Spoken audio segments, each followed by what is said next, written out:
నేను సాధారణంగా దూడల యొక్క సంరక్షణ గురించి మాట్లాడినప్పుడు చాలామంది ఏమేమి జాగ్రత్తలు తీసుకోవాలని అడుగుతున్నారు.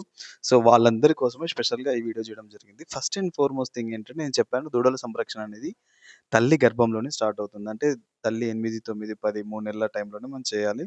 సో, దాంట్లో భాగంగా మీరు చేసింది కరెక్టా లేదా తెలుసుకోవడానికి దూడ యొక్క బర్త్ వెయిట్ చూసుకోవాలి. మీ దూడ యొక్క బర్త్ వెయిట్ కనీసం 25 కేజీల నుంచి 35 కేజీల మధ్యలో ఉండాలి.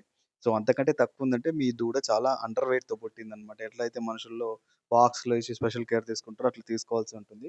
సో, ఫస్ట్ అండ్ ఫార్‌మోస్ట్ మనకు చేయాల్సిందేంటంటే ముర్రుపాలు తాగించడం. ఎంత తొందర వీలైతే అంత తొందర తాగించేసేయండి.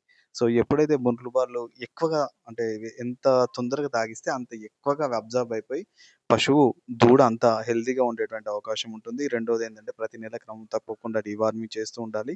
దాంతో పాటు సో, దూడకులు కడుపులో నట్టలయినాయా లేవా అనే విషయం తెలుసుకోవాలంటే అది కాన్‌స్టిపేషన్ ఉంటుందనమాట. అంటే మోషన్ సరిగ్గా పోదు. ఎప్పుడైతే మోషన్ సరిగ్గా పోలేదంటే దూడ పొట్టలో నట్టలైనట్టు, లేదంటే అది మట్టి తింటున్నట్టు మనం గుర్తించాలి. ఈ 2 కేసులకి ఏంటంటే నట్ల మందు తాగించడంతో పాటు ఖచ్చితంగా కాల్షియం అనేది మనం తాగించాలి. కొన్నిసార్లు ఫాస్ఫరస్ డెఫిషియన్సీ ఉంటుంది. సో, కాల్షియం, ఫాస్ఫరస్ మిక్స్ ఉన్నటువంటి వాటిని మనం తాగిస్తూ ఉండాలి. ఇలా ఖచ్చితంగా ఒక 3-4 నెలల వరకు రెగ్యులర్‌గా డీవార్మింగ్ చేస్తూ కాల్షియం, ఫాస్ఫరస్ తాగిస్తుంటే చాలా వరకు ప్రాబ్లమ్స్ రావు.